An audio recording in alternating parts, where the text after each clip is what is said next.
Alors, merci beaucoup. Je constate, parce qu'on nous sommes arrivés à la fin de la première partie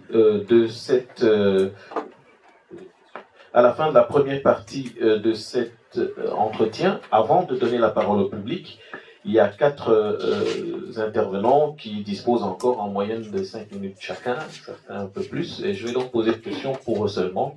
Vous avez compris que c'est Mme Pitroapa et M. Doukeritis qui ont atteint leur temps de parole.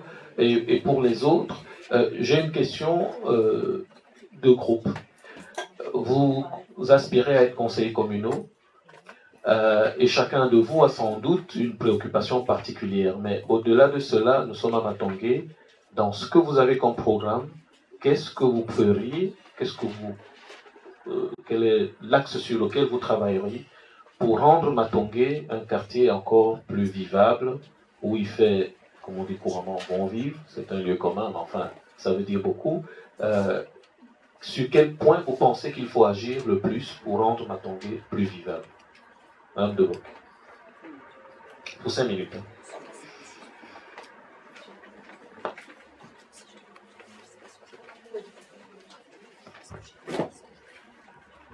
Je l'ai déjà légèrement abordé dans la première intervention, mais je pense que la question cruciale, c'est celle du logement à Ixelles.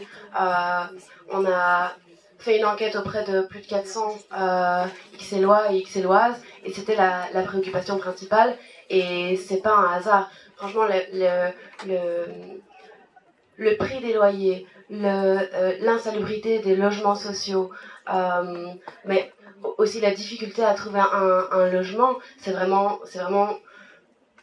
le fait que la commune d'Ixelles laisse cette situation empirer et mène au fait que des familles entières doivent déménager parce qu'elles n'ont plus les moyens de se loger à Ixelles. Ça, c'est vraiment problématique, et y compris dans le quartier de Matongé, on a l'énorme bâtiment, l'ancien bâtiment Solvay, qui a été racheté par Immobel, qui va y créer, franchement, il faut aller voir le site internet de ce projet, c'est ouf. Ils sont en train de créer un énorme complexe de logements de luxe.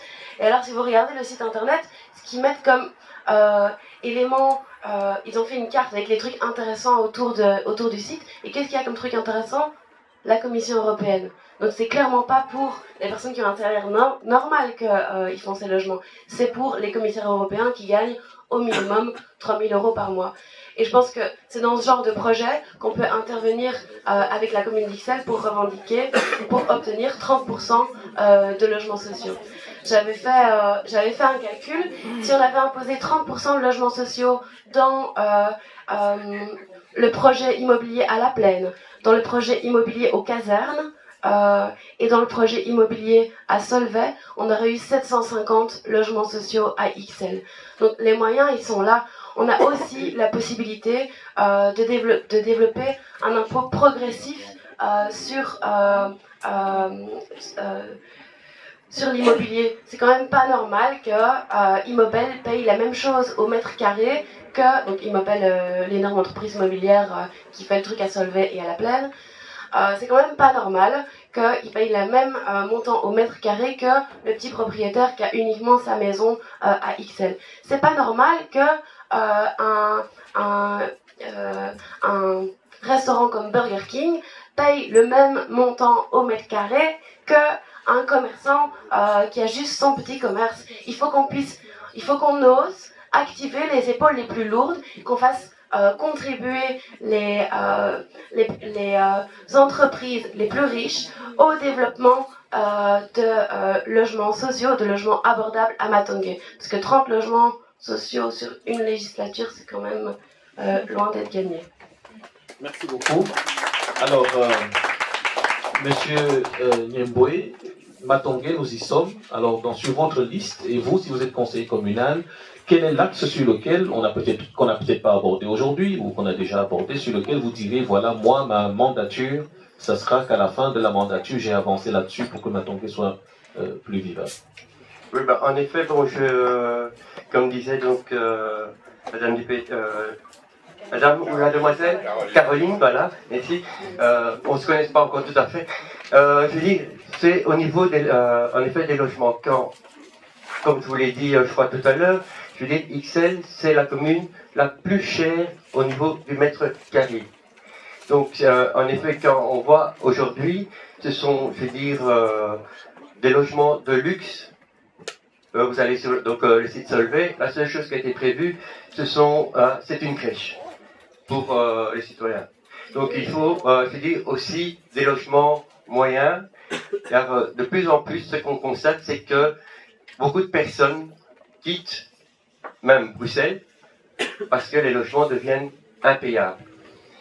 Alors aussi, c'est au niveau, que j'en ai pas parlé, c'est au niveau culturel. Beaucoup de personnes m'ont posé la question, ils me disent, mais Pierre, pourquoi Matongué en couleur n'existe plus? Donc c'est quelque chose, là je veux dire, je vais parler personnellement, c'est quelque chose qu'il faudrait relancer, parce que je veux dire, c'était, Matongué en couleur était connu, je veux dire, dans le monde entier. Tout le monde parlait de Matongué en couleur, il y avait des gens qui venaient de Paris, de France, d'Allemagne, pour venir à Matongué en couleur. Donc c'est quelque chose au niveau culturel que j'aimerais bien relancer sur le territoire ixellois. Voilà, mais vous avez encore 5 minutes. Alors moi, si je suis conseillère communale, je considère que ma première mission, c'est de porter la parole des habitants que je suis censée représenter. Et donc, l'élément le plus important pour moi, c'est de faire appel aux habitants et aux commerçants de Matongué pour régler les problèmes dont on a pu parler aujourd'hui partiellement, les problèmes que ces personnes rencontrent. Et donc, pour ça, je pense en particulier à l'aspect lutte contre la drogue, à l'aspect logement, et effectivement à l'aspect peut-être propreté aussi. Je crois qu'il y a moyen de trouver des solutions qui conviennent à tout le monde. Par exemple, on avait parlé avec un des commerçants de ce problème des sacs roses et qui doivent être mis à un certain moment et convenablement, et des cartons, etc. Enfin, c'est assez compliqué pour la gestion quotidienne d'un commerce. Eh bien, on avait parlé essayer de trouver un arrangement avec la région, donc avec Bruxelles Propreté, pour que, par exemple, certains frais soient partagés. Donc il y a des éléments qu'on pourrait activer pour essayer de trouver des solutions au cas par cas pour tous ces problèmes-là. Voilà. Donc c'est la participation citoyenne que nous mettons et que je mettrai en particulier en évidence. Voilà. Et Madame Kanisa, pour terminer cette première partie. Tout à fait. Bien écoutez, ce qui me rassure, ce que moi je pourrais mettre en place, ou ce que je mettrais comme priorité si je venais à devenir conseillère communale. Ah oui, c'est vrai, c'est mieux comme ça, je vais moins me battre avec le micro. C'est tout simplement, je suis contente de voir que les avis et les priorités divergent, même si les moyens sont peut-être différents, les priorités sont plutôt convergent. Voilà. Disons que moi, ce qui me frappe le plus, en sachant qu'Ixelles est la commune la plus chère du royaume, c'est de savoir qu'en fait, je pourrais éventuellement me présenter aux élections ici, essayer de rentrer au conseil communal ici, mais je ne pourrais peut-être jamais m'acheter une maison ici, en fait. Et donc, moi, ce qui m'intéresse aussi, c'est de mettre en place un programme qui va pouvoir aussi développer donc les quotas pour les logements moyens et sociaux également. Donc, comment ça? On parlait des contrats de quartier. Bien sûr, 30 habitations ne sont pas suffisantes pour couvrir la commune d'Ixelles et en tout cas les besoins, mais c'est un contrat de quartier parmi d'autres. Donc, ce qu'il est important aussi, c'est qu'on puisse collaborer au fait avec la région et mettre en place des quotas avec justement ces grandes, on va dire, entreprises immobilières, faire des partenariats avec eux pour qu'ils mettent un pourcentage de leur logement en logement moyen, qu'ils ne fassent pas justement que des lofts ou des gros penthouses de luxe. Ça, c'est une première manière. C'est une première manière de pouvoir endiguer la chose. Et une autre chose que nous aimerions, et que moi, qui me tient réellement à cœur, ma collègue ici l'a quand même abordé, c'est la participation citoyenne. Parce que si on arrive justement à venir avec des propositions de programmes, c'est qu'on a aussi consulté les gens. Qu'est-ce qui est important de mettre en place, par exemple, à Matongué? La maison de quartier est ressortie très fortement. Pourquoi? Parce que c'est ce qui manque, justement, un lieu où les gens se retrouvent et peuvent discuter réellement des problèmes qui se passent à Matongué, comme il peut y en avoir dans d'autres endroits. Il y en a une ici à Flagey, pourquoi pas à Matongué? C'est ça, en fait, qu'il faut vraiment mettre en avant. C'est quelque chose qui est en train de se perdre, c'est la proximité, justement, entre les citoyens. Et pour moi, ça, c'est la meilleure manière d'y arriver. Mais ça existe. Sérieusement. Ça existe. Il y a Merci Kumba beaucoup, qui se trouve là-bas. s'il vous plaît, madame. Mais S'il vous plaît. c'est pas pour la une question. maison. Merci pour votre commentaire. Voilà. Donc, on est arrivé à la fin de cette première partie. Et je voudrais remercier les différents candidats pour avoir pu exprimer ce qu'ils avaient comme réponse. On va aborder l'échange de public. Alors, juste 2-3 petites précisions. D'abord, s'il y a moyen de ne pas faire une conférence en posant de questions, j'y veillerai. J'essaierai d'être le plus gentil possible, mais sans doute ferme aussi. La deuxième chose, c'est que si vous avez une question générale, il faut le préciser. Si vous avez une question spécifique pour l'un d'entre chacun des intervenants, il faut également bien le préciser afin qu'il puisse y répondre en priorité. Et oui, bien sûr, se présenter rapidement. Donc voilà, je ne laisserai jamais plus de 2 minutes de temps de parole pour poser une question. Donc voilà. Bonsoir, je ne suis pas candidat, je travaille pour la Ligue des droits de l'homme et j'aimerais revenir une seconde sur la question du contrôle aux faciès et plus généralement du profilage ethnique ici à Matongué.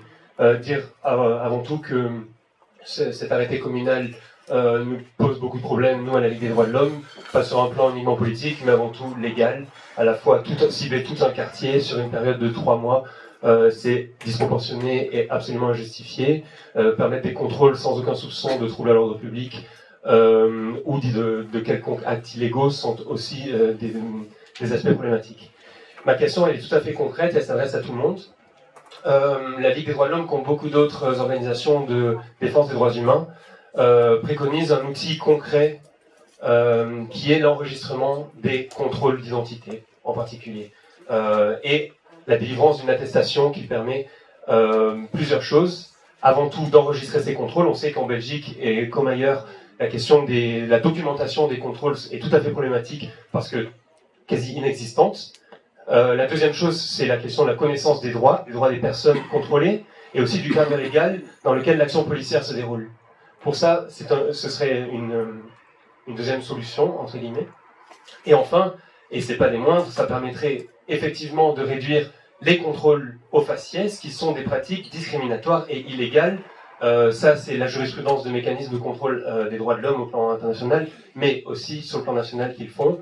Donc ma question, c'est seriez-vous prêt dans quelques jours à mettre en place, à titre expérimental, ce genre d'outil d'attestation d'enregistrement des contrôles d'identité? Merci.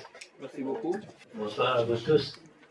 Chers amis les candidats, je suis aussi candidat sur la liste du bourgmestre du XL. Je suis conseiller communal des aides. Il y a des amis, des collègues qui sont là. Alors, on vous a écouté même une partie, ça va, c'est vrai, on est un peu tard. Mais c'est très bonnes idées. Mais comme écolo, socialiste, MR, ou bien les autres formations travaillent ensemble, suivant sur le projet, comme il y a des débats dans le conseil, on a trouvé que 80%, on a été d'accord, toutes les formations. Même écolo était d'accord avec les gens au pouvoir, le groupe au pouvoir, par exemple, coalition socialiste, MR. Mais donc, oui, c'est ça. Alors, ça dépend lesquels projets. Comme vous dites que le prix exorbitant ici, c'est vrai. À cause de notre voisinage, il y a une institution européenne, tout ça. C'est vrai, doucement, les propriétaires, ils ont augmenté le loyer. Ça, c'est individuel. Ce n'est pas le commune qui a demandé. Mais c'est vrai, commune doit faire un check et balance. Ça, c'est besoin, quoi. Il ne peut pas vraiment trop cher pour petit studio à la place de 300 €, ça va être 600 €. Moi, j'aimerais bien vous dire, en 1979, je suis venu ici, il y a des amis ici. Vous avez 1 minute, s'il vous plaît. Okay. 1 minute. Je suis venu ici à Rue de Trône habiter ici. Alors, c'est mon quartier, je connais bien. Je coupe toujours et je parle avec notre bourgmestre, Dominique Dufourny. Il faut faire, on a réussi, mais il faut beaucoup de choses à faire, c'est vrai. On va faire ensemble, quoi. C'est C'est notre commune, on va gérer bien. J'espère que si je suis encore élu, je travaille comme assistant bénévole toute ma vie pour les hommes malheureux. Je ne suis pas un traditionnel politicien. Je suis un assistant bénévole. J'ai aidé beaucoup de dossiers sans papier toute ma vie ici. Je fais que ça. Alors j'espère qu'on va travailler ensemble. Bonsoir. Je me prénomme Christian, de nom Néandécoula. Je suis d'origine burundaise. Je ne suis pas candidat. Par contre, je suis président de la diaspora burundaise. Et à ce propos, revenons à la question coloniale, il s'avère que même cette histoire-là est limitée au Congo. Alors que déjà, le Congo n'est pas petit en soi. Je ne sais pas si les compris en son entièreté, spécialement les Congolais qui résident en Belgique. Je voudrais néanmoins préciser que, tout candidat que vous êtes, limitez vos ambitions parce que je crois que ça ne s'arrête pas qu'à une commune, ça s'arrête à une politique en général. Et donc, sur ces points-là, avec toute la bonne volonté que nous vous souhaitons, vos moyens sont quand même limités. Les statuts, la représentation de l'histoire ne s'arrêtent pas qu'à Excel. À Blankenberg, il est encore choqué. Régulièrement, je suis choqué. Et je semble être le seul, alors que, quelque part, nous avons une relation qui n'est pas qu'à sens unique, puisqu'un mariage, ça ne se fait pas seul. L'histoire veut qu'aujourd'hui, nous vivions ensemble, que certains nous portions même la même nationalité, et nous voulons y faire face en parlant de la chose au passé. Ce qui est assez amarrant, mais qui n'aboutira pas à grand-chose. S'il vous plaît, vous avez une demi-minute pour poser la question. Au fait, c'était où vous avez dit qu'il y avait la possibilité de parler au niveau général et au niveau Oui, particulier. les deux minutes, ça dure déjà. À part que vous me prenez mes secondes, et moi j'avais pas l'intention de poser de questions. Ah, bon, c'est dommage. Allez-y, mais encore une demi-minute. Mais ce que je voudrais dire, c'est que ce soit le racisme, que ce soit la colonie, derrière tout ça, il y a la culture, n'est-ce pas? Qui dit culture dit nécessairement formation. Il y a des cultures qui perdurent depuis 500 ans, notamment l'esclavage. À cela, moi, je prétends qu'il ne faut que contrebalancer une autre culture. Et là, j'en viens aux associations, parce que c'est cela dont je m'occupe au quotidien. J'estime que l'espace qui nous est donné, les moyens qui nous sont accordés, avec, sans parler des préjugés, sont moins que limités et ne nous permettent pas d'avancer beaucoup. Sur ce, je vous remercie. Bonne soirée. Bonsoir, je vais essayer d'être très courte. Je m'appelle Marilou et j'ai 25 ans, j'habite à côté de Rimpa. Et j'ai d'abord un petit coup de gueule et une petite question, je vais faire très vite. D'abord, j'aimerais demander à la majorité tout simplement, même si elle nous envoie des nouvelles têtes à chaque fois, juste s'il vous plaît, assumez. Je sais que peut-être vous êtes de nouvelles personnes sur les listes, mais en fait, vous portez le choix d'une majorité qui a mené des politiques pendant des années, s'il vous plaît. Au moins, ayez un tout petit peu d'honnêteté, surtout devant nous, en fait. Juste, ne dites pas que vous n'êtes pas responsable pour ce qui s'est fait, et surtout, ne réécrivez pas l'histoire en disant que vous avez fait des choses... oui, c'est à vous que je parle, le PS en fait a voté à main levée, c'est tous en fait. Ça sert à rien de venir nous raconter des histoires, ça sert à rien de réécrire l'histoire. S'il vous plaît, juste soyez honnêtes, ne nous mentez pas. Voilà. Deuxième chose, parce que je pense que dimanche, on va voter sur un programme et non pas pour des personnes.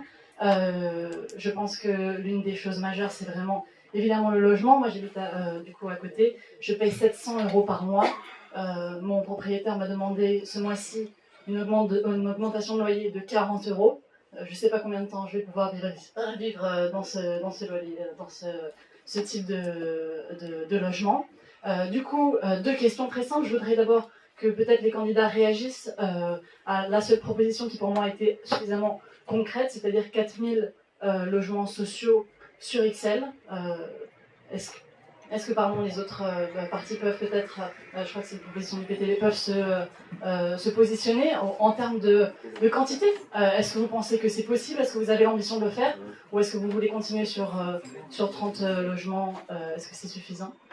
Et ensuite, deuxième chose, parce que je suis française et que c'est quelque chose qui a été fait en France, l'encadrement des loyers, ça a été fait à Paris.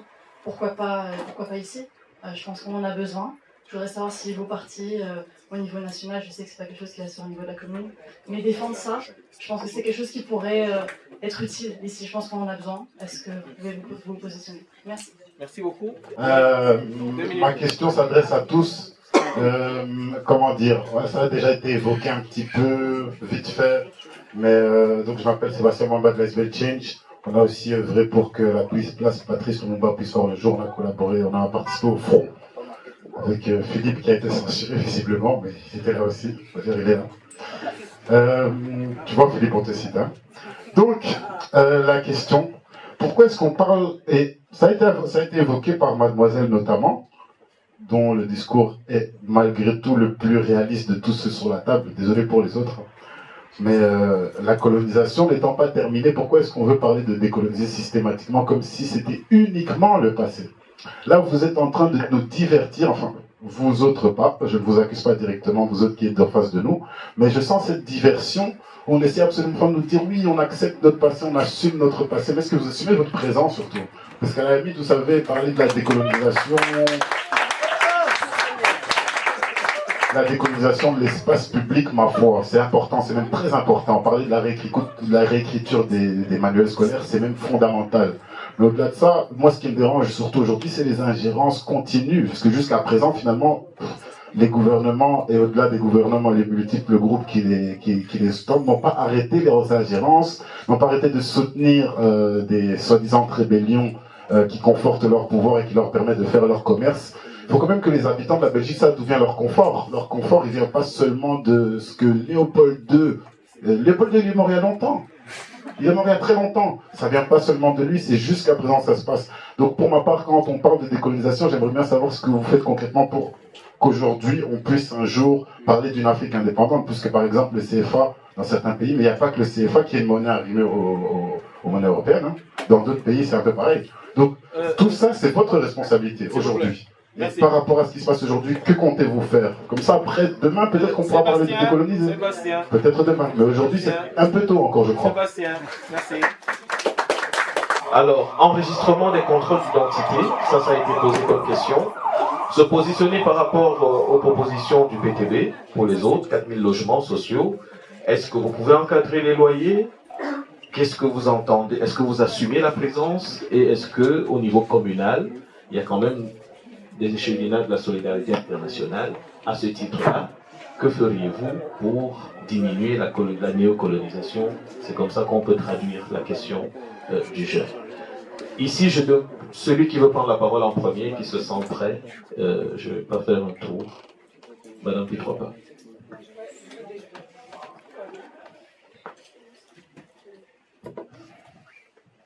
Je vais déjà répondre pour l'enregistrement des personnes contrôlées. Je suis au conseil de police, effectivement. Je pourrais faire une proposition dans ce sens pour que les personnes contrôlées, de toute façon, la liste existe, hein, pour qu'elle soit connue par toutes les associations qui veulent en prendre connaissance. Parce que quand on contrôle des personnes, on enregistre toutes les personnes contrôlées. Comme les véhicules contrôlés également sont enregistrés. Donc, quand on fait le contrôle, c'est pas parce que, comme je répète, c'est pas au faciès, c'est pas parce qu'on a le visage d'Africain. Ça, franchement, parce qu'il y a des Blancs qui ont été contrôlés, qui ont été arrêtés aussi. Donc, arrêtons de victimiser tout le temps. Parce qu'il n'y a pas que les Noirs qui sont contrôlés, tout le monde est contrôlé, sans distinction de sexe ou de race. Et ça, je peux vous confirmer qu'au conseil de police, j'en sais quelque chose. Et alors, quand on... Madame Pitropa, permettez-moi, donc, d'après vous, il n'y a pas de discrimination de la part de la police? Vous dites ça et vous affirmez ça ce soir? Je confirme et je respecte la police. Ça va, continuez. Les attestations de contrôle, je demandais.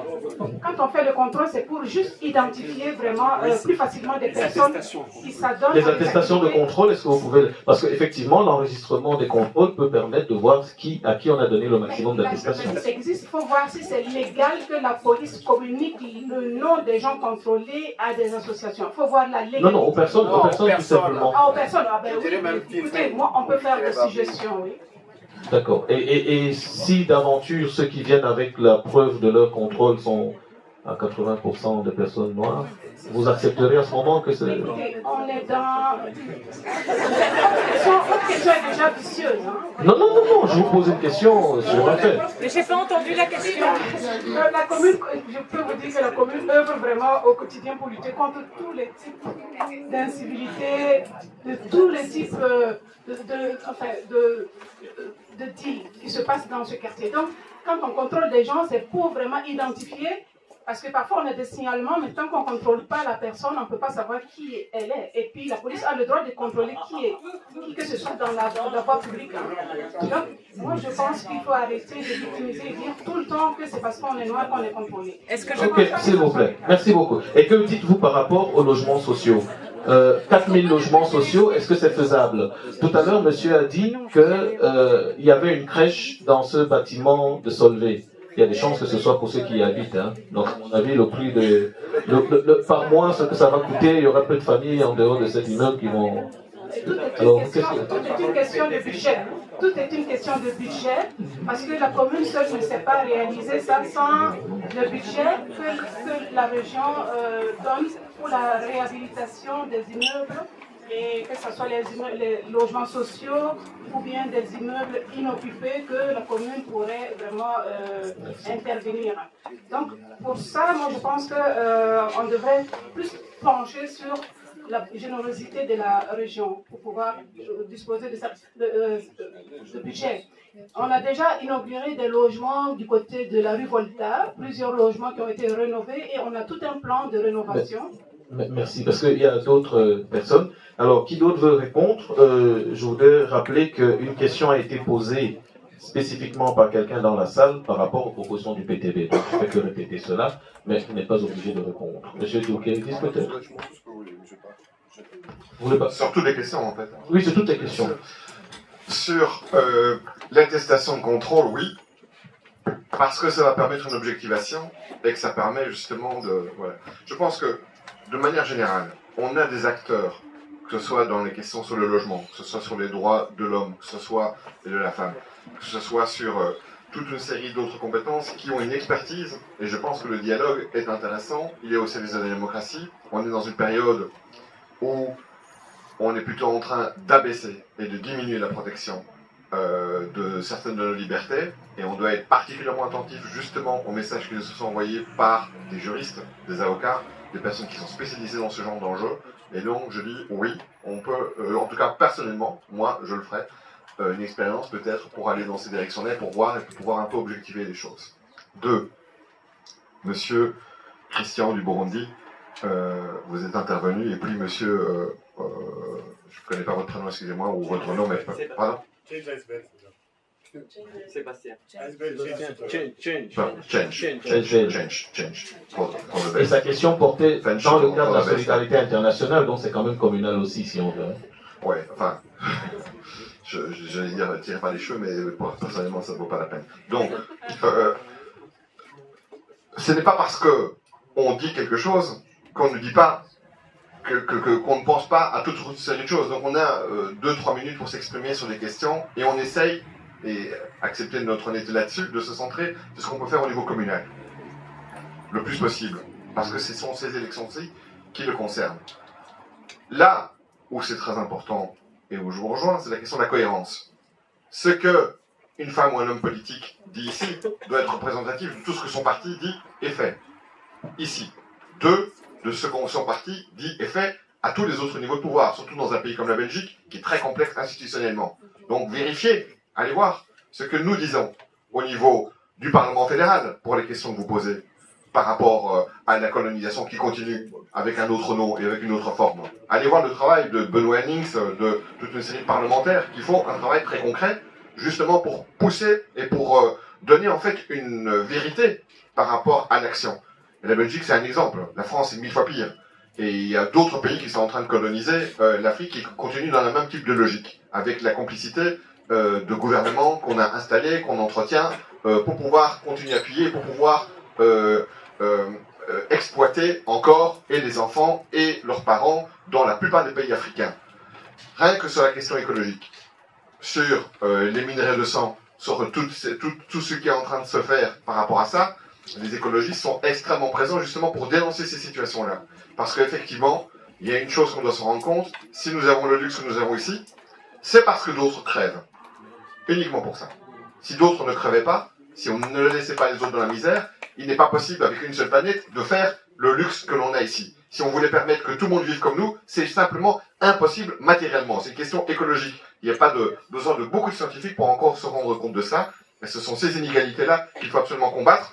La commune peut faire certaines choses, mais reconnaissons que pour ces enjeux-là, à ce niveau-là, ce n'est pas exactement ici, même si au niveau de la coopération, au niveau de la cohérence, évidemment qu'il faut aller dans ces directions-là. Sur, donc, oui, la mémoire, mais oui aussi dénoncer ce que nos gouvernements font de manière beaucoup plus sournoise et beaucoup moins transparente encore avec ces pays-là, en disant qu'ils sont indépendants, mais en sachant très bien que nos entreprises, avec le soutien de nos gouvernements, font toute une série d'actions qui sont totalement dans la même logique que ce qui se faisait auparavant. Sur le logement, excusez-moi, donc là-dessus, moi je comprends, c'est très excitant de pouvoir dire on va faire 4000 logements rien qu'à Excel. Le PTB avait dit aux dernières élections régionales qu'on ferait 70 000 logements sur l'ensemble de la région bruxelloise. J'ai été un ministre du logement pendant 5 ans, alors peut-être que je suis incompétent, peut-être que je n'avais pas spécialement envie de le faire, mais je peux vous dire que j'ai utilisé toute mon énergie pour obtenir des budgets, pour convaincre des communes de pouvoir libérer des terrains, pour aller beaucoup plus vite dans les constructions, dans les rénovations, pour pouvoir respecter quand même un certain nombre de cahiers de charges et de procédures qui pouvaient exister, pour les accélérer, pour s'attaquer au logement vide. On est le seul pays au monde où on a mis des amendes pour ceux qui laissaient leur bâtiment à l'abandon. Le seul pays au monde. On est pris en exemple pour essayer d'autres pays, pour essayer de voir comment est-ce qu'on peut s'y attarder, justement pour les remettre sur le marché, en faisant des conventions avec des agences immobilières sociales pour pouvoir essayer de faire. Mais dire qu'on va pouvoir se réaliser par exemple, ou même peut-être construire 4000 logements sociaux, ou même publics, ce n'est pas raisonnable. Donc, j'ai dégagé des moyens pour en faire, sur l'ensemble de la région bruxelloise, environ 10 000. Mais pas sur une législature. Donc c'est des moyens qui ont été dégagés. J'ai pu obtenir 1 milliard, vous pouvez aller vérifier ça. La région bruxelloise, sous ma législature, a dépensé proportionnellement sur l'ensemble de ses dépenses, beaucoup plus pour la politique du logement, rénovation, construction et pour les publics les plus faibles, comme jamais ça n'a été fait. Donc on a augmenté le truc. Mais les délais pour pouvoir les construire, ce n'est pas, même en utilisant les chartes d'urbanisme, qui est un outil extrêmement important, vous ne ferez pas 4000 logements, et vous ne pouvez pas faire croire que c'est possible de faire 4000 logements. On peut faire beaucoup plus que 30 et d'autres, mais vous êtes largement en avance sur les autres pour pouvoir donner le temps. On est désolé, non, on va donner la parole aux autres. Vous allez discuter après en aparté, mais on va donner la parole aux autres, si vous voulez bien. Je peux vous dire 10 000 et vous faire plaisir. On va en faire 10 000 et faire d'assurance. Voilà, s'il vous plaît, monsieur Niemboué. Monsieur Niemboué. Voilà. Moi, j'irai dans le sens, ayant travaillé, je veux dire, dans les logements sociaux, comme je vous ai dit, c'est vrai que promettre autant de logements sociaux, c'est impossible. C'est impossible. Je veux dire, 4000, c'est pas possible. On sait aujourd'hui que sur XL, je veux dire, il n'y a que 3% qui a été mis en place. C'est pouvoir dire, augmentons ce pourcentage de 3%, à savoir que la moyenne régionale, actuellement, est de 7% par rapport au logement, Non, allez-y. de 7%. Donc ça c'était ce sont vos chiffres, allez-y. Voilà. Ce sont vos chiffres. Tout à fait, vous avez raison. Donc c'est augmenter le pourcentage des 3%, ne pas garder ce pourcentage. Donc c'est un minimum de 7%. C'est un minimum. Actuellement, XL est à 3%. Par rapport à la moyenne, voilà, qui est de 7%. Ça va. Donc il faudrait augmenter ce pourcentage. Merci. Par rapport à la personne des droits de l'homme, je ne sais pas s'il est encore présent dans la salle. Oui. Donc c'est vrai que c'est, je veux dire, c'est une idée, je veux dire, à travailler ensemble et avec les personnes qui sont sur le terrain. Parce que, je veux dire, voilà, c'est vrai que j'ai été plusieurs fois, je veux dire, à Matongué, où je vais pas dire plusieurs fois, j'y vais régulièrement. Ce qui se passe, chaque fois qu'il y a ces contrôles, je veux dire, la police rentre, que ce soit, je veux dire, à l'extérieur, dans les établissements, à certains moments, je veux dire, même les clients, certains clients n'osent plus rentrer dans certains établissements, dans certains commerces, par crainte de voir, je veux dire, la police, débarquer. Et ils vont là pour passer du bon temps, et c'est la police qui arrive et qui... voilà. Donc, c'est vrai qu'il faudrait travailler sur le terrain, et comme j'ai dit, le problème, c'est qu'il faut des gens sur le terrain et des gens, je veux dire, qui connaissent la vie sociale de Matongui. Alors, il y avait encore une troisième personne. Oui, au niveau de Sébastien. Voilà, Sébastien, c'est juste. Donc, en effet, ici, je veux dire, je comprends très bien ton problème. Je veux dire que quelque part est aussi, je veux dire, un peu le nôtre. Mais c'est vrai qu'on part sur une politique, je veux dire, fédérale et internationale. Maintenant, c'est vrai qu'on doit le reconnaître que toutes, je veux dire, énormément, je veux dire, de Belges se sont enrichis, et les grosses multinationales, et encore aujourd'hui, s'enrichissent. Il n'y a pas que la Belgique, vous avez la Chine, vous avez le Canada et d'autres sociétés. Oui, mais donc, je veux dire, il faut reconnaître, il faut aussi qu'à un moment donné, l'État belge puisse reconnaître, cette problématique et cette richesse, mais c'est quelque chose qui doit être fait à un moment donné au niveau fédéral, au niveau communal. On peut porter le projet vers plus haut. Puisque c'est un problème, comme M. de Kéridis a dit, c'est pas un problème communal, mais il faut porter ce projet en effet plus haut par rapport grâce à des associations comme vous et d'autres associations. Voilà, merci. Merci beaucoup. Bon, on va continuer comme ça, puisqu'il reste juste... Et puis, on vous a plutôt relayé, donc vous n'avez pas grand-chose à dire. Ça va, alors. Allez-y. Donc, premier élément concernant Change. Effectivement, je vais avoir la même attitude que Christophe Zoulkéridis, puisque effectivement, je comprends exactement ce qui se passe, ayant énormément voyagé en Afrique francophone avec des gens qui étaient sur place, donc pas avec un groupe de blancs de la coopération. Et je suis personnellement, je parle en mon nom personnel parce que je ne peux pas parler ici au niveau fédéral, puisque au niveau fédéral, ce sont d'autres responsabilités. Mais effectivement, je comprends très bien ce dont vous parlez, et c'est pour moi pas de l'ordre du communal. Alors, deuxième élément, les attestations de contrôle de police. Pour ça, oui, il y a pas, enfin, on est pour, mais je ne connais pas le cadre légal qui permet de le mettre en place. Donc, pourquoi pas. Comment? S'il vous plaît. Ouais.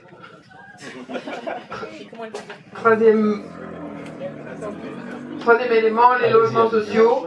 Donc effectivement, ils seraient tout de même remarquables enfin non, c'est le minimum qu'on atteigne ce pourcentage. Je ne peux pas m'exprimer non plus en nombre, et sur cet aspect-là, je pense que nous avons intérêt tous à faire confiance à quelqu'un qui en a l'expérience et qui vient de donner son avis. Alors, avant Madame Depoc qui va terminer, Madame Canesa. Bien, moi, en ce qui concerne justement les contrôles et les attestations pour les contrôles, je ne peux donner que mon avis personnel. Je suis actuellement aussi membre d'une association qui lutte contre le racisme au niveau européen. Et donc, l'un de nos membres qui est en France, ça reste encore un avis personnel ici, hein, vu que c'est pas vraiment quelque chose qui existe au niveau communal et qui n'a pas encore été discuté. Mais bon, voilà.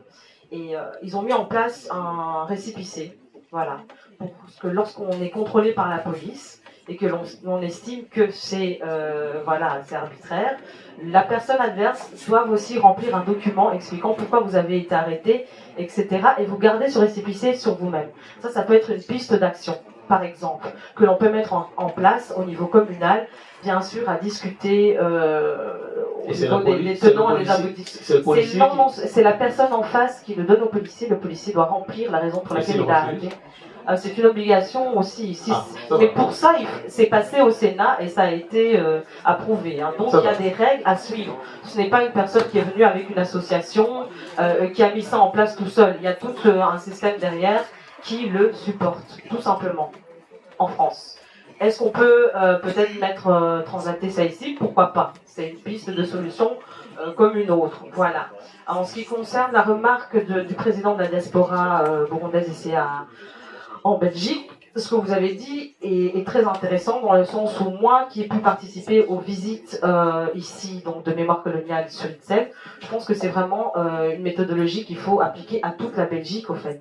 Il y a une richesse vraiment incroyable, il faut vraiment savoir ce qui se passe dans ce pays, et ce qu'il y a comme monument dans ce pays qui a célébré l'ère coloniale, et même précoloniale et même postcoloniale, vu que justement on est encore en train de parler de si oui ou non il faut garder ces monuments en place et les célébrer comme on a failli le faire en ce qui concerne la statue de Léopold et son génie de l'urbanisme. Mais bon, voilà, ça c'est une autre réponse. En ce qui concerne justement la décolonisation d'Emmanuel, est-ce qu'on peut aller plus loin et parler d'une décolonisation même du temps présent? Je pense que mes collègues te l'ont dit déjà un peu avant. C'est un peu, voilà, hors sujet pour les communales, mais je vois que tu es en train de bouger la tête. J'ai mon avis personnel, je suis tout à fait d'accord avec toi. Mais voilà, l'étape est telle qu'elle est maintenant. On avance avec les moyens aussi que l'on a pour le mettre en place. Maintenant, si c'est une histoire internationale qu'il faut peut-être réécrire et remettre la géopolitique au milieu et la retravailler, il n'y a pas de souci. Ça aussi, ça a discuté, mais j'avoue qu'au niveau communal, avec les moyens que l'on a maintenant, c'est pas du tout le sujet du débat, mais on peut en rediscuter après. Il n'y a pas de souci. Le franc CFA, j'ai mon propre mot là-dessus. Je pense que c'est même une monnaie personnellement, à titre personnel, qui ne devrait pas être là, vu qu'elle représente, voilà, le franc des colonies françaises. Je pense qu'il n'y a pas plus clair pour expliquer ce que ça a représenté à l'époque et que ça ne devrait plus exister maintenant. Mais c'est pas parce qu'on a le franc CFA, on n'a pas le franc CFA qu'on est tout de suite beaucoup plus libre. Il y a des pays tels que le Burundi qui n'ont pas le franc CFA, et je peux t'assurer que la monnaie ne vaut pas beaucoup mieux. Et les conditions de vie et les relations internationales ne sont pas du tout en train de respecter les droits de l'homme sur place. Mais ça reste toujours un avis personnel. Et en ce qui concerne la question de la jeune dame, donc si tu peux juste remettre en contexte, est-ce que c'est le vote à main levée concernant la place Lumumba ici derrière Saint-Boniface dont tu fais référence, ou vu que tu parles de qu'on n'assume pas, je n'assume pas ce que mon parti a fait. Il faut que tu remettes peut-être un petit peu plus en contexte. Pour éviter un débat, je vous donne très très court. Hein. De quoi parliez-vous quand vous parliez d'assumer? En un mot. Vous avez dit que vous n'alliez pas prendre acte de ce qui avait été fait avant vous parce que vous étiez une nouvelle candidate. Pas du tout, c'était pas moi, c'était ma collègue, mais il n'y a pas de souci. Continuez. Voilà, je pense que comme vous-même vous aviez été flou sur le position du PS quant à la place Lumumba, du PS X et loi sur cette place-là, je vous demande d'avoir un petit peu d'honnêteté, juste d'assumer. Bien, voilà. Donc c'est là où j'ai bien fait alors de poser la question, parce que justement on a dit qu'on était totalement pour que la place Lumumba existe, étant donné que avec une collaboration que l'on a eue avec la ville de Bruxelles, la place Lumumba se trouve certes sur un territoire de 1000 Bruxelles, mais toujours à Matongué, en fait. Je ne sais pas si vous avez écouté ce que j'ai dit au début, mais j'ai justement dit que via justement l'échevin Béa Diallo, qui aussi a beaucoup œuvré avec Change ASBL évidemment et d'autres associations pour que la place Lumumba arrive sur Ixelles. Mais voilà, dans un collège, on ne décide pas seul, il y a une majorité, il y a des rapports de force, on ne décide pas seul. On a trouvé un compromis qui était celui de le mettre sur la partie de Bruxelles-Ville, avec lequel nous avons été en collaboration et qui a pu mettre en place la place Lumumba. Voilà. Merci beaucoup. Et alors, madame? Donc on a voté pour. Voilà. Ça va. Donc, s'il vous plaît, on donnera un élément d'information, de complément d'information plus tard. Je donne d'abord la parole à Mme de Bock, et puis après cet élément d'information, la deuxième série de questions. Moi, je suis responsable du fait que ça ne tourne pas en vrille. Ça n'aille pas en vrille. Donc voilà, Mme de Bock. Ok, sur l'enregistrement des contrôles d'identité, oui, évidemment. Non, on n'est pas encore. Moi, je n'avais pas encore. Non, non. Sur la question des logements, la ville de Vienne est assez inspirante puisque à Vienne, les personnes qui ont des moyens élevés, en fait, eux aussi, ils habitent, eux et elles aussi habitent dans des logements sociaux. Pourquoi? Parce qu'à Vienne, ils ont une politique ambitieuse de création de logements sociaux, ce qui fait qu'aujourd'hui, 50% des logements à Vienne sont des logements publics. Et pourtant, Vienne n'est pas une commune, et une commune, Vienne est une ville moins riche que Bruxelles. Donc, évidemment, 4000 logements sociaux, ça ne va pas se faire en 2 minutes. Je pense que à aucun moment ça n'a été ce que le PTB a proposé. Mais la question des 4000 logements, c'est qu'on a 4000 ménages qui sont sur liste d'attente d'un logement social. Des gens qui... J'ai rencontré une vieille dame qui habite au 4e étage sans ascenseur et qui depuis 2012 est coincée dans ce logement social et qui attend un autre logement social. Ça, c'est juste la situation dans laquelle on laisse les citoyens vivre à Ixelles. Donc la question, c'est est-ce qu'on a l'ambition de pouvoir le faire et est-ce qu'on débloque les moyens pour y parvenir? Et oui, peut-être que ça prendra plus que 6 ans. Sans doute que ça prendra plus que 6 ans. Oui, mais ça nécessitera plus que 30 logements sociaux en une législature. Alors, décoloniser la question de Sébastien. Yes. Sur cette question-là, ouais, merci de la poser. C'est vraiment, je trouve que c'est vraiment indispensable. Et je voulais faire le lien avec le fait que la commune a des moyens qui sont limités.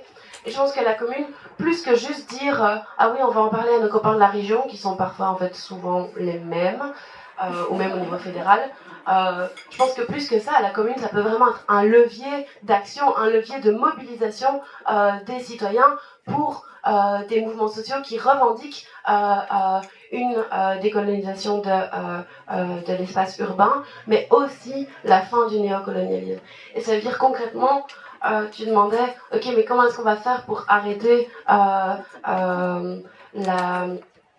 domination actuelle des territoires en Afrique, et notamment le Congo, mais les autres aussi.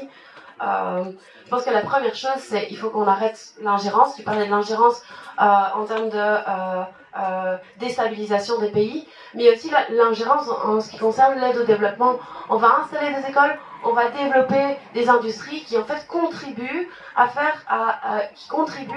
assurer la dépendance économique des pays en Afrique par rapport aux pays occidentaux. L'ingérence, c'est aussi voter, et donc là c'est plutôt dans le nord, mais c'est voter l'intervention en Libye.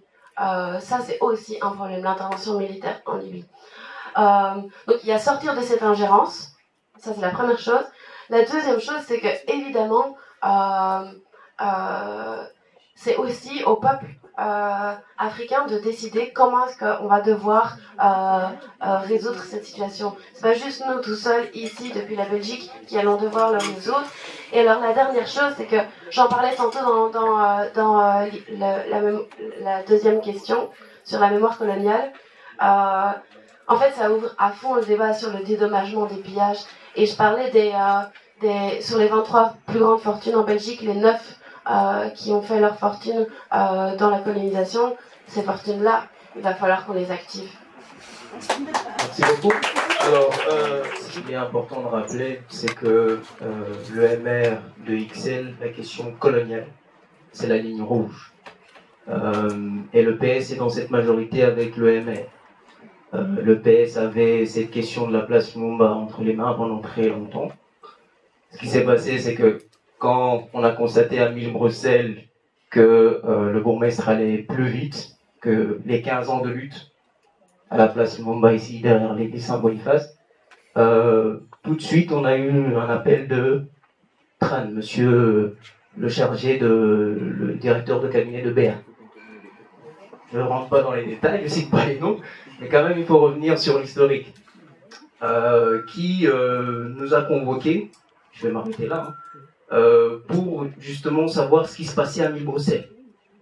Donc la question c'est, si vous avez collaboré avec Mille-Bruxelles sur la question, comment ça se fait que le directeur de cabinet de Léa Diallo nous contacte, nous, association, pour savoir ce qui se passe à Mille-Bruxelles? La question c'est ça. On ne va pas y répondre, on ne va pas y répondre. On va prendre une deuxième série de questions pour lesquelles il y a déjà trois personnes marquées. Bon, je reste sur la question de la place Lumumba. Donc, il y a 5 ans, la commune d'Ixelles a raté la chance historique d'inaugurer pour la première commune en Belgique, d'inaugurer une place Lumumba, une place en hommage de Patrice Lumumba. Donc, malgré qu'il y a une majorité, mais malheureusement, PS a cédé à la pression du MR qui avait dit si vous votez pour, c'est fini de gouverner ensemble. Ça risquait de devenir d'Ixelles devenait ingouvernable. Dans la presse, on parlait même de mini-séisme à Ixelles. Et donc, 5 ans plus tard, donc, il y a d'abord un monstre, une plaque narratif, unanimement, tout parti confondu, approuvé par toute la commune. Peu plus tard à Charleroi, une rue Lumumba, aussi unanimement MR, PS, majorité, opposition, unanimement ils ont approuvé cette proposition. Puis la ville de Bruxelles est passée aussi, et donc aussi unanimement MR, PS confondu. Donc la question, si par exemple par une initiative citoyenne au prochain conseil communal, la question se pose de nouveau d'inaugurer la place Lumumba derrière l'église Boniface, est-ce qu'il y aura moyen de vous mettre d'accord unanimement pour inaugurer cette place aussi qui était quand même la place originaire où s'est posée la question. Merci beaucoup, Philippe. Bonsoir, je me présente, je suis habitante de quartier aussi de la rue Longueville, tout près de Matongue. Alors je connais un peu bien Matongue. Et moi-même, je suis toujours à l'intérieur de Matongue, parfois à prendre quelques verres. Candidate? Je suis candidate pour la liste, pour les PS aussi. Alors je vais d'abord me diriger au Madame Caroline de Bock, et je voudrais qu'elle me réponde parce que c'est la deuxième, troisième fois que je l'entends dire, et aujourd'hui même il a redit qu'il va faire 4000 logements sociaux. Il vient de répondre, c'est vrai, mais je voudrais qu'il soit plus clair parce que j'ai un peu commencé à avoir marre de PTV, toujours à faire des clientélismes et à vivre des rêves. Et c'est pas comme ça qu'on fait la politique. Désolé, la politique, on fait avec la vérité. Et je voudrais qu'elle le dise, et comme ça, il va rester imprégné. Sa réponse, est-ce que vous allez faire les PTV, les 4000 logements sociaux? Et si elle dit oui, de où est-ce qu'elle va sortir l'argent? C'est une. Et en deuxième lieu, je vais me diriger en ce moment à M. Dulkeridis, parce que c'est vrai, dans les fonds de leur réponse par rapport aux logements sociaux et par rapport à comment décoloniser Matongue, je suis d'accord avec M. Decolo. Mais il y a une question, il y a quelque chose qui m'a fort frappé quand il s'est dirigé à Madame Pitroipa. Il a traité de cette façon, et je vais répéter, et pour moi ça m'a sonné un peu au sexisme, à la discrimination. Il a dit de cette façon. Et alors, il a dit, je n'ai marre, pourquoi les mères, elles envoient toujours des gens comme ça, comme toi? C'est comme ça qu'il a dit. On a entendu la question. Pour moi, plus ou moins comme ça. C'est comme ça. Je voudrais que vous soyez clair. Vous pouvez pas dire que je manque de respect. S'il vous plaît, que ce soit. S'il vous plaît. Donc, non, alors, vous savez aclarer ça. Et troisième. C'est la question du sexisme et vous avez dépassé vos 2 minutes. Non, il me manque pour les mères la dernière question. Mais alors, parce que sinon les autres aussi vont. Oui. Et vous êtes candidate en plus. Oui, excuse-moi. Non, c'est pas une mauvaise foi, seulement ça me... Bon, pour les mères, je voudrais que vous me répondiez, madame, parce que c'est vrai... non, si vous commencez à expliquer... Non, c'est parce que normalement, vous parlez, quand on parle de la sécurité, quand on parle de Matongue, on parle tout de suite, la réponse est ça, oui, on va envoyer la police. Bon, madame, alors, est-ce que vous appliquez une politique de répression? ok. De prévention. Quelle forme de politique vous appliquez quand vous se dirigez? Et c'est pour tous. S'il vous plaît, Vraiment? madame, c'est bon. Merci beaucoup. Je suis désolé de vous couper, mais vous comprenez bien qu'il faut être équitable. Merci, je m'appelle Rama Jean-Walter et je viens plutôt de la Flandre orientale. Et moi, je suis venu ici parce que je trouve ça intéressant ce genre de débat. Donc je veux commencer par Madame du MR. Vous avez parlé de victimisation et moi ce mot en fait souvent quand je l'entends j'aime bien en fait y rebondir. Donc moi j'ai une question pour vous et je vais être bref. Si votre fils rentre, donc il était ici à Matongé avec ses amis, il a des amis blancs par exemple. Donc il était là et il y a la police, il est venu donc l'interpeller et c'est seulement lui qu'on a contrôlé. Ou bien ses amis noirs. Après, il rentre, il dit « Maman, aujourd'hui, je me suis fait arrêter. » Alors, que feriez-vous? Qu'allez-vous dire, en fait, à votre fils? Vous allez lui dire « Ah, vous commencez à vous victimiser. » Déjà, moi, je trouve ça dommage que ça vienne vraiment de votre bouche. Et vraiment, je ne comprends pas. Après, donc, maintenant, vous parlez à vous tous, sauf au PTB. Donc, vous avez tous en fait, comment dire, vous avez renvoyé tout au fédéral. Quand monsieur donc du Change a parlé donc de ces problèmes internationaux. Ce que moi je trouve dommage, c'est que donc on trouve plus d'absentéisme et d'abstention au niveau fédéral. Quand on dit que donc les votants sont moindres aux élections, voilà, aux élections communales, et vous êtes plus proche en fait de la population. Alors, et la population ici, elle est diverse, donc vous pouvez pas en fait juste renvoyer ça au fédéral et dire oh ils vont faire le travail. Donc il faut assumer, et puis il faut, je sais pas qui a dit ça, mais il faut vraiment que vous œuvriez en fait à ce que en fait ça remonte d'en haut et que ça vienne pas d'en haut. Merci beaucoup. Merci beaucoup. Allez-y. Paul Jamoul, XLOI, non candidat. Alors, une illustration et puis une question. Je fais partie de l'aventure de l'Horloge du Sud depuis 22 ans et j'ai le souvenir très précis, très clair que il y a 3 législatures, il y a eu une demande du bourgmestre de contrôler 31 débits de boissons africains. Je relate ce qui est écrit de mémoire, et là ma mémoire est fidèle, ce qui était écrit dans le journal. En l'occurrence, je suis certain que c'était le soir. Et on s'est fait contrôler un soir par une bande de tontons macoutes qui étaient accompagnés de l'hygiène, de tout ce qu'on pouvait nous envoyer. Le vendredi à midi, les mêmes tontons macoutes arrivent, c'était vraiment assez terrorisant, on vidait les clients, on vidait l'établissement, et nous ont fermés pour absence totale d'hygiène.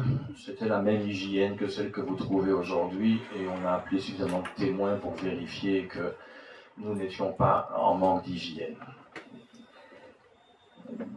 Le samedi, il y avait un article dans le journal, et M. De Jong se vantait d'avoir fermé 16 établissements XLOI de débit de boissons africains. Et dans le même journal, on y spécifiait qu'on avait vidé un certain nombre d'établissements de viande exotique, dont du singe, du crocodile et du serpent, et qu'on en avait rempli un container.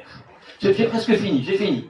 Une minute. Je veux dire que, j'en ai même plus besoin de ça, je veux dire que on va me dire maintenant que 18 ans après, ce sont des coïncidences, mais c'est pas des coïncidences, c'est de la méthode. Et je vous dis, vous, le MR, là, vous ne pouvez plus appliquer ce genre de méthode pour pouvoir faire une campagne électorale.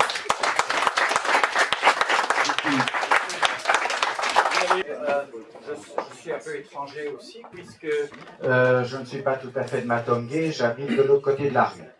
Donc je suis tout le temps à Matongé. Alain Dankelman, Vous êtes monsieur Alain Dankelman, je suis candidat, donc suspect. Néanmoins, je remercie monsieur du Burundi d'être intervenu tout à l'heure. Non, mais pardon. Tu quelle liste? Défi, pardon.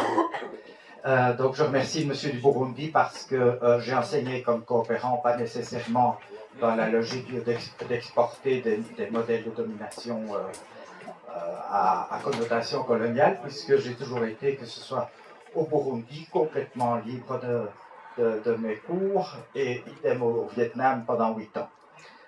J'enseignais l'administration publique. La question est, pour certains candidats au choix, je poserai peut-être la question aux personnes qui sont aux affaires, comme M. Doulkeridis, peut-être à ma collègue de défi, bien que je ne lui passe pas le plat, et au PSC.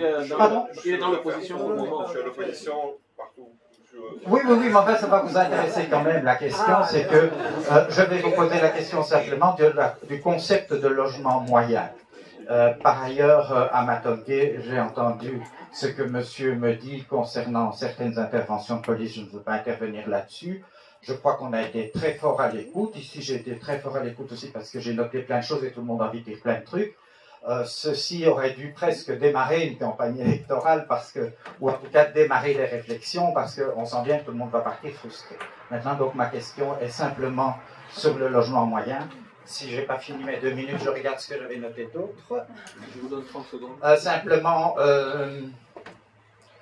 oui, le tourisme, je voudrais quand même dire aussi que je ne voudrais pas qu'on visite le quartier comme on visite les LGBT en centre-ville, c'est-à-dire recréer un concept de zoo humain. Je crois qu'on peut revenir à la notion aussi d'histoire d'Ixelles, parce qu'elle est intéressante. On est dans des quartiers qui ont été aussi industriels, etc. Donc on peut voir ça peut-être d'une façon culturellement plus indépendante. Et je crois que pour Matongué, la question de se manifester culturellement, positivement, pas que par de l'art africain, mais de se manifester culturellement est fondamental. Merci beaucoup. Alors, vous avez entendu toutes les questions, je peux les rappeler si vous le voulez, mais je vais de mieux commencer par un de vous. Vous avez la question de votre concurrente là, 4000 logements, vous allez faire comment avec quel argent? Elle va entendre enfin votre réponse. Ok, peut-être je vais y venir, mais je voulais dire sur la place Lumumba, parce qu'il y avait aussi une question sur la place Lumumba. Je pense qu'il y a une place Lumumba maintenant à Matongué. Si c'est une revendication des associations d'avoir une deuxième place Lumumba sur le territoire ixellois, ouais. Après, il y a aussi d'autres résistants et résistantes qui peuvent être mises en avant, mais si c'est une autre place Lumumba et que c'est revendiqué par les assos, nos problèmes. Et sur les logements moyens, je voulais réagir sur les logements moyens, parce que ça c'est vraiment, en fait on l'a pas encore abordé en débat, la question des logements moyens, et en fait à chaque fois, d'autres partis politiques disent oui on a créé 300 logements moyens, mais ces logements moyens ils sont juste pas accessibles, et alors on peut prendre l'exemple des logements qui sont rue Sans Souci, qui sont des logements moyens, en fait ça fait... pendant 1 an et demi, ils sont quasiment tous restés vides parce que personne ne pouvait les acheter, c'est tout. Donc ça, c'est les logements moyens qui sont créés à Ixelles. Donc moi, ça m'énerve un peu quand on parle tout le temps de logements moyens alors qu'en fait, la moyenne des gens ne peuvent pas se les payer. Donc en ce qui concerne comment est-ce qu'on va faire 4000 logements sociaux, bon, je pense que je l'ai dit, redit et re-redit, comment on pensait le faire. Je vais le répéter, je pense surtout que... ce que je trouve vraiment dommage, c'est qu'il n'y a vraiment pas d'ambition de modifier la politique en termes de logements sociaux au PSA Ixelles, et que c'est censé se dire que la proposition du PTB est utopique et qu'on ne sait pas comment la financer et que ça va prendre du temps. Sans blague que ça va coûter de l'argent et que ça va prendre du temps, ça on le savait. Mais du coup, comment est-ce qu'on va faire pour la financer ? Il faut effectivement sortir du cadre, et c'est ce que vous ne faites pas pour l'instant. Il faut sortir du cadre en termes de fiscalité et en termes de politique du logement. Il faut arrêter de dire genre, oui, mais il n'y a pas assez d'argent. Ok, l'argent, il y en a blindé à Ixelles. Si on regarde la chaussée d'Ixelles, on peut voir l'investissement qui a été fait. Et puis après, on va dire, ah oui, non, mais ça, c'est la région. Bon, ça va, si on peut avoir de la thune de la région pour faire un semi-piétonnier, on peut avoir de la thune de la région pour faire des logements sociaux. Ça, c'est un. évidemment, j'ai dit activer les grosses fortunes, que ce soit en termes d'imposer 30% de logements sociaux dans tous vos projets immobiliers. J'ai quand même dit, c'était au début, donc je vais le rappeler, que si on additionne les projets à Solvay, à La Plaine et aux casernes, et qu'on avait appliqué 30% de logements sociaux dans ces logements-là, on aurait déjà eu 750, ce qui est quand même nettement au-dessus des 30 qu'on a eu pour l'instant. Il y a aussi évidemment la progressivité fiscale immobilière, c'est-à-dire faire payer beaucoup plus ceux qui possèdent le plus d'habitations, donc en gros les gros propriétaires immobiliers, genre Immobel. Et évidemment, la problématique des logements, c'est pas une problématique qui se limite à Ixelles, c'est pas une problématique qui se limite à Bruxelles, c'est une problématique qui est présente dans toutes les grandes villes, et donc évidemment qu'il va falloir qu'on agisse à un niveau plus global. Et d'ailleurs, il y avait eu la question sur l'encadrement des loyers depuis, ça fait plus d'1 an, peut-être 1 an et demi. Avec le PTB, on mène une campagne offensive pour un encadrement contraignant des loyers, avec une grille contraignante des loyers. Pour l'instant, on a une grille indicative. Tout le monde a été regarder une fois son loyer et puis personne n'en fait rien. Tout le monde a été voir que son loyer était trop cher par rapport aux critères, mais ça change rien. On veut une grille contraignante des loyers en fonction de critères, que ce soit la grandeur, que ce soit l'état de salubrité, que ce soit l'isolation acoustique, l'isolation thermique. Bref, il faut qu'on arrête de dire genre oui mais c'est le privé, on peut rien faire. Merci beaucoup. On va balayer comme ceci, Madame Putrope va terminer. Sur la question de Lumumba par rapport à Ixelles, c'est clair que ce qui pose problème, c'est qu'il y avait une cohérence totale à le faire à Ixelles. Et que donc, dès lors qu'il y a une place, je suis plutôt d'accord là-dessus sur ce que vient de dire Caroline, je pense qu'il faut prendre peut-être une autre initiative que simplement refaire une place. J'imagine que c'est dans cet esprit-là, mais je pense que Ixelles doit avoir une action concrète qui s'inscrit dans une logique par rapport à son passé colonial et par rapport à l'histoire de ces quartiers-ci, par rapport à ça. Donc on doit le refaire et prendre une initiative, à pas copier ce qui a déjà été fait juste à quelques mètres, mais il faut faire quelque chose du côté d'Ixelles en concertation avec des associations. Concrètement, de l'initiative originaire, donc cela approuvé, si cela sera de nouveau, vous devez voter de nouveau, vous voterez pour. On l'a soutenu. Oui, vous avez. Mais voilà, donc la question c'est je dis que maintenant, il faut, je pense, faire évoluer ça dans la demande pour ne pas être simplement dans une place concurrente à quelques mètres près. 2. Bon, la remarque sur le sexisme, je veux bien, moi, on est en campagne électorale, on peut faire un truc, mais vous allez revoir l'enregistrement. C'est pas correct de faire ce genre de reproche. C'est juste pas correct. Ce que j'ai dit, c'est que le MR, dans les débats qui sont difficiles, on ne voit pas la personne qui est directement responsable, la bourgmestre ou une échevine.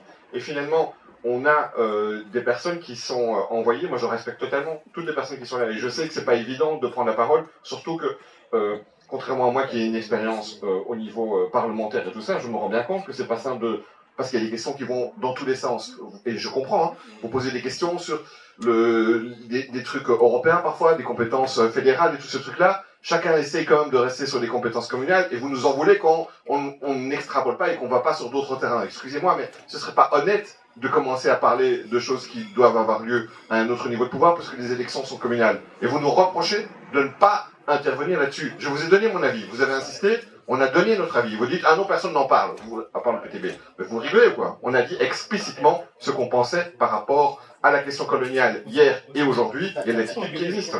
Ne dites pas qu'on n'a pas fait. Mais en même temps, ce n'est pas une compétence d'ici. On ne va pas inventer, ce serait malhonnête de continuer à dire des trucs qu'on va faire ici alors que ce n'est pas le cas. Voilà. Alors, ce que j'ai dit, c'est qu'effectivement, que le MR, on voit certaines personnes plus spécifiques en fonction des débats. Et je trouve que c'est un peu lâche de la part du MR, pas des représentants qui viennent ici. Ils sont très très courageuses, ou ils sont très très courageux de venir les représenter. 3. Oui, mais c'est très... L'invitation, elle a été faite au tête de liste au moment où on est venu, et il y a d'autres qui ont de bonnes raisons pour ne pas être là, mais j'ai un peu regardé la stratégie du MR, je vous dire que c'est ça. 3. Sur le renvoyé au fédéral, ça j'ai répondu. Alors, sur Paul, qui disait par rapport à la police, je suis très attentif à ce qu'il a dit, parce que j'en reçois depuis quelques jours, en fait, des emails.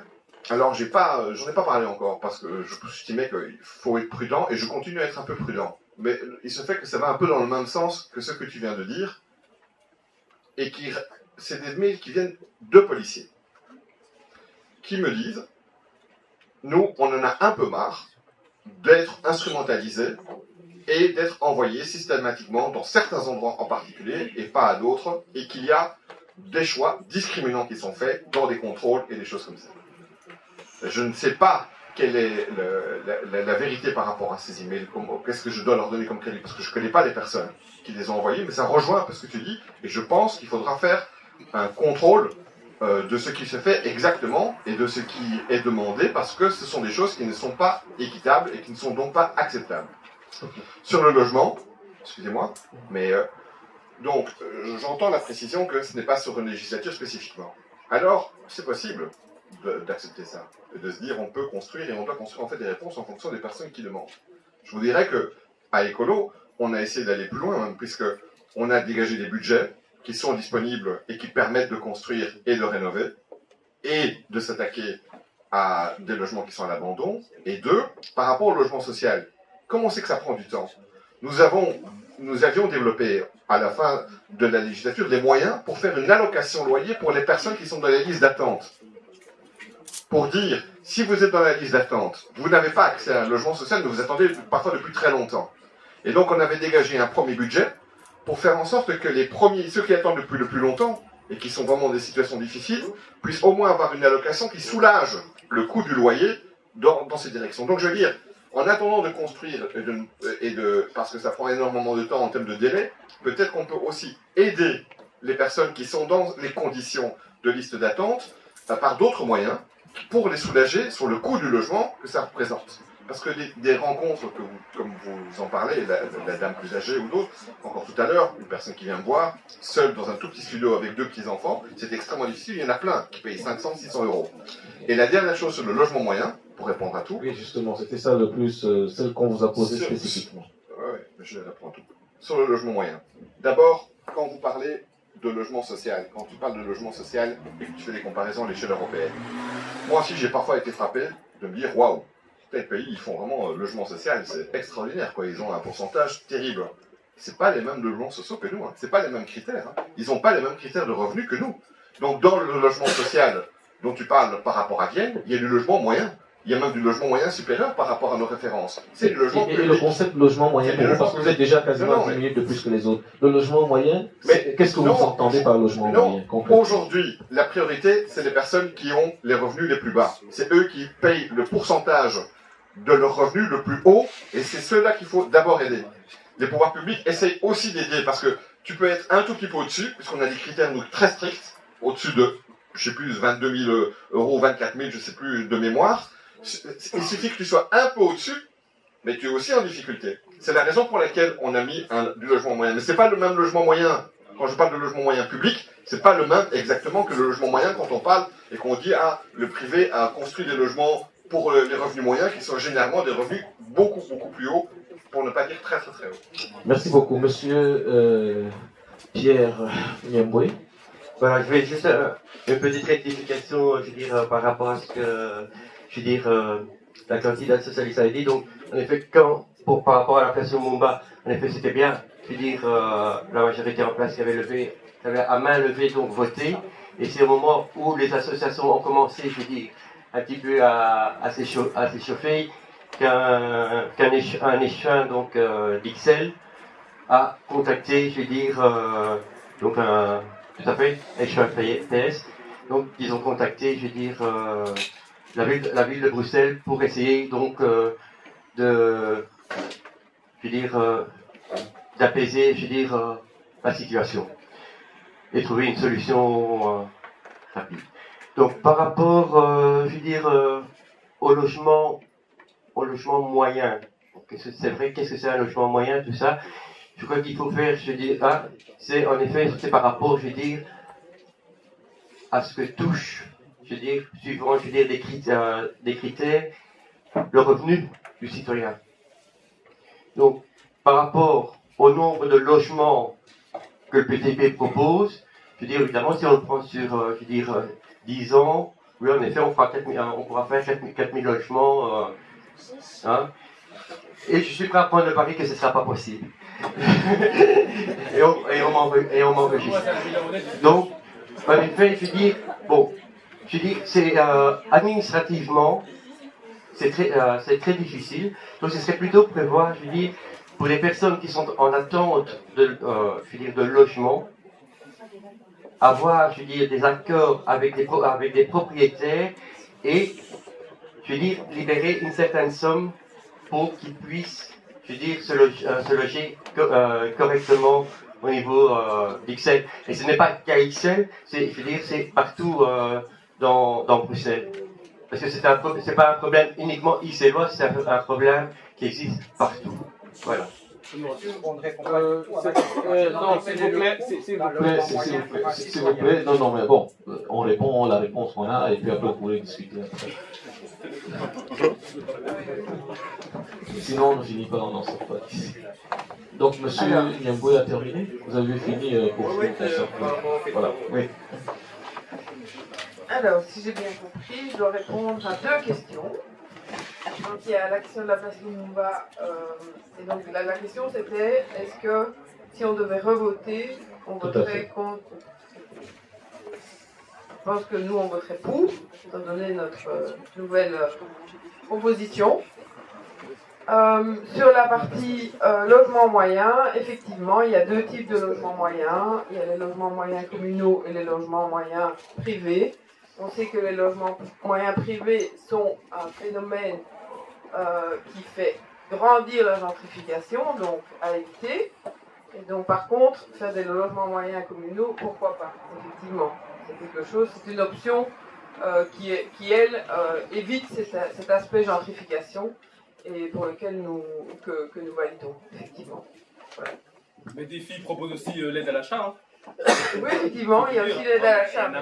Comment vous allez empêcher les loyers d'augmenter si vous aidez à l'achat? S'il vous plaît. C'était pas la question. Voilà.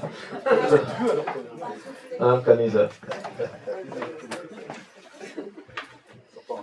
Alors, concernant, je pense, les tenants et les aboutissants de la réalisation de la place Lumumba, je pense que mon collègue t'a donné une réponse. Je ne sais pas si elle est satisfaisante. Si maintenant il y a eu d'autres, peut-être, raisons dont je ne connais pas sous-jacentes, je t'invite à peut-être prendre contact avec Monsieur Diallo ou peut-être son chargé de... C'est lui qu'on avait Vous invité m'avez pas dit... Le chargé de quoi? À la base, c'est Béa Diallo qu'on a invité aujourd'hui. Oui, je sais très bien, mais il n'était pas du tout disponible, d'où le fait que je me suis présentée maintenant. Je ne sais pas si vous êtes déçus ou pas. Ça, c'est une autre chose. Ça, c'est à discuter et je comprends tout à fait. Vous vouliez peut-être des réponses beaucoup plus personnelles que ce que moi, je peux vous fournir. Voilà. Moi, je vous donne, à mon avis, objectif avec des faits qui ont été, qui ont été relatés. Maintenant, si vous trouvez que vous, personnellement, faut aller plus loin et voir d'autres raisons sous-jacentes ou d'autres explications beaucoup plus poussées, je vous invite, via moi, si vous voulez, d'ailleurs c'est enregistré, de reprendre contact avec Monsieur Diallo et Monsieur Tran, c'est ça? Pour que vous puissiez avoir peut-être votre réponse. Parce qu'il y avait une question là derrière ce que vous avez dit. Et voilà. C'est ce que je... Vous n'avez pas toutes les informations.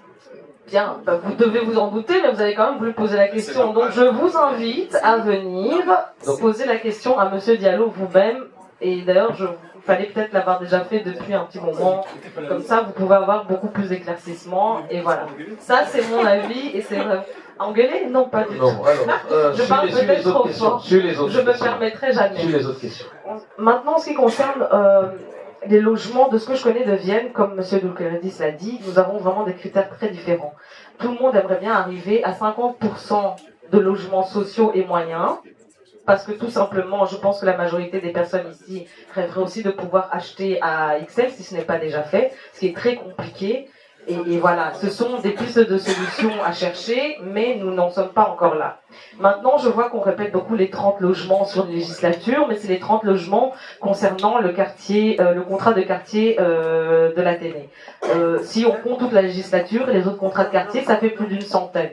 Et voilà, comme ça, vous avez toutes les informations nécessaires pour faire pour vous faire votre avis. Ce sont les informations dont moi je dispose exactement. En ce qui concerne une place Lumumba, si je devais voter pour une place Lumumba, je pense qu'il faudrait voir est-ce qu'on prend en compte la situation actuelle ou pas. Est-ce que vous voulez qu'on fasse un scénario où on doit voter? Je ne vois pas trop au fait. Non, il a simplement dit, on va pas recommencer la discussion. Non, il a du dit, tout, c'est une si jamais maintenant la même demande est refaite, sans la place existante, avec la place existante, c'est pas le problème. C'est ça, 1000 Bruxelles à 1050. Avec la place existante qui est sur 1000 Bruxelles. Si la même demande se faisait à 1050 pour une nouvelle place, une autre place Lumumba, est-ce que vous voteriez pour ou pas? C'est juste ça, parce que sinon on va repartir. Oui, ben voilà, c'est juste l'éclaircissement dont j'avais besoin, mais voilà, je vous remercie.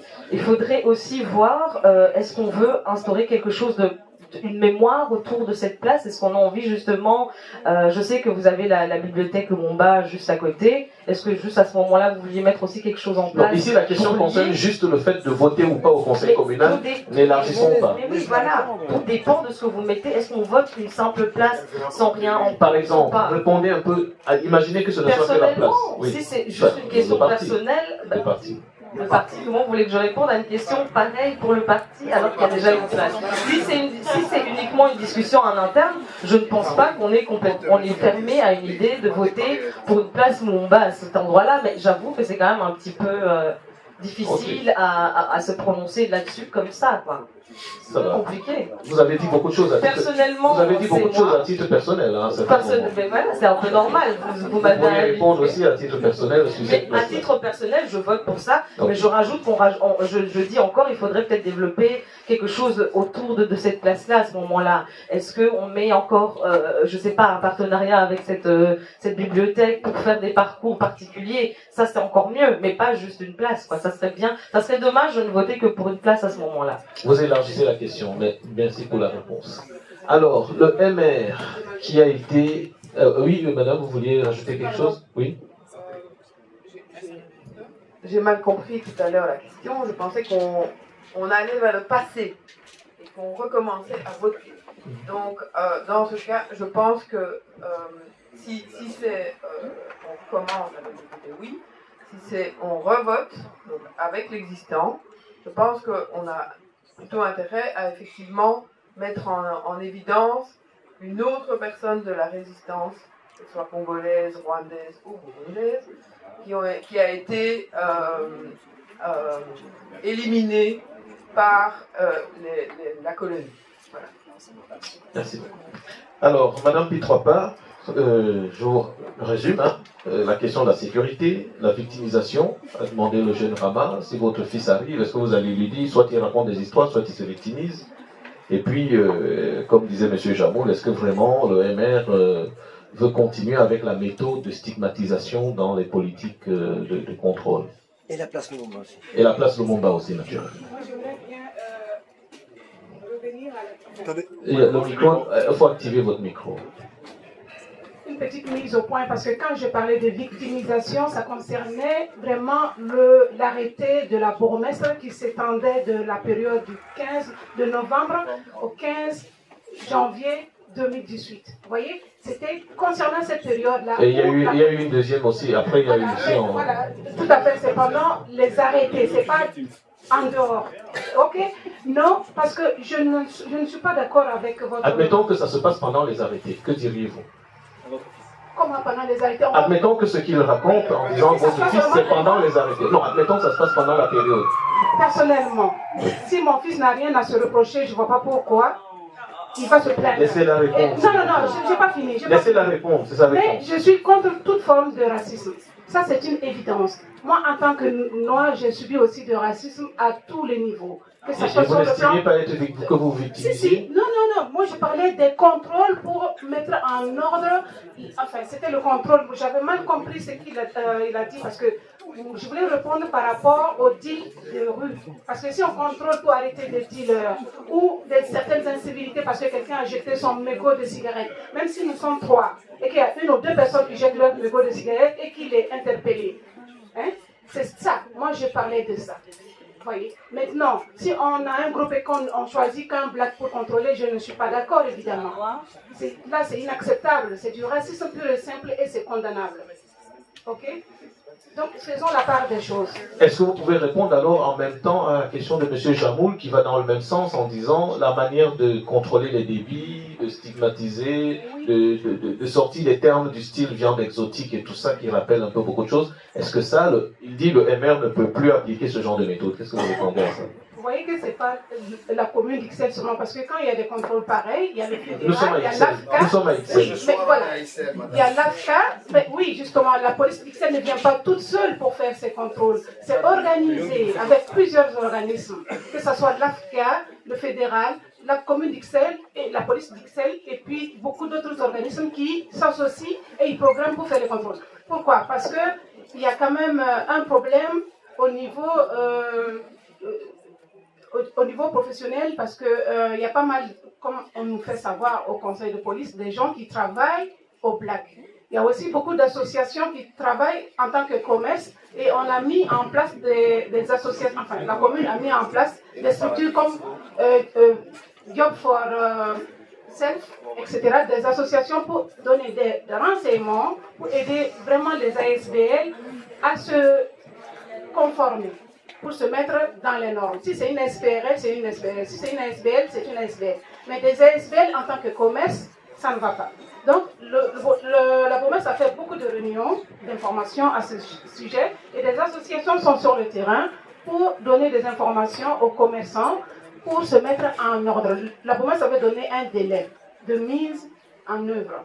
Donc, ce n'est pas parce qu'on contrôle, parce que c'est aussi Matongé. Il y a aussi des contrôles à la place de Luxembourg, à Flage, au cimetière d'Ixelles où j'habite, et beaucoup d'autres quartiers. C'est avant les élections à chaque fois. Non, pas du tout. C'est avant les non, élections. L'année passée, il n'y avait pas d'élection, vous voyez. Donc, il n'y avait pas d'élection en 2017, il y a eu des contrôles. Alors, sur la question de la répression. La répression, là, je ne suis pas aussi d'accord parce qu'il y a des préventions. On a des policiers qui sont tout le temps sur le terrain, des agents des quartiers, des agents en bikers qui roulent à vélo et qui sont tout le temps au contact avec les habitants. La proximité, ils parlent avec les gens, ils discutent même parfois les double filles.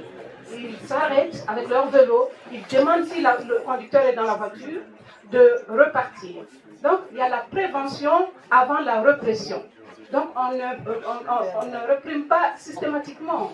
C'est d'abord prévenir, et puis ensuite, si ça ne va pas, on essaie d'aller un peu plus loin. Merci beaucoup. Alors, nous avons la question de la place Lumumba. Cette fois-ci, est-ce que vous fournissez votre... Écoutez, pour la place, voter. Moi, on a déjà parlé de ça dès le début, monsieur n'était pas là, donc c'est se répéter à nouveau. Moi, je pense que ce problème, il faut une concertation entre les partenaires de la majorité. Je ne vais pas m'engager ici pour vous dire que nous allons voter pour, parce que la promesse, la manière dont elle a eu des problèmes pour cette place, je ne pense pas que sans dialogue, le problème va se résoudre. Si le problème devait se répéter, s'il y a une nouvelle demande... En fait, on doit lui demander pardon de la façon pas du tout. Moi, je pense que même dans un couple, quand il y a un problème, il faut dialoguer. Parce que sans dialogue, il n'y a aucune solution. Mais quand la réponse est claire, hein, Philippe. Voilà. Alors, s'il vous plaît, on ne va pas terminer comme ça, donc je veux rappeler que je vais vous donner les temps de parole et on voit bien que certains étaient concis ou peut-être pas assez, comme disait M. Doukiakis, expérimenté. Donc il y a le MR à 23 minutes et Écolo à 26, le PTB à 21 et puis le PS à 23 et alors Défi et le CDH sont à 12 minutes pour Défi. Et 17 minutes. Voilà. Si vous avez d'autres questions, vous pouvez toujours les rencontrer s'ils sont disponibles et je voudrais vraiment vous remercier pour votre patience jusque-là.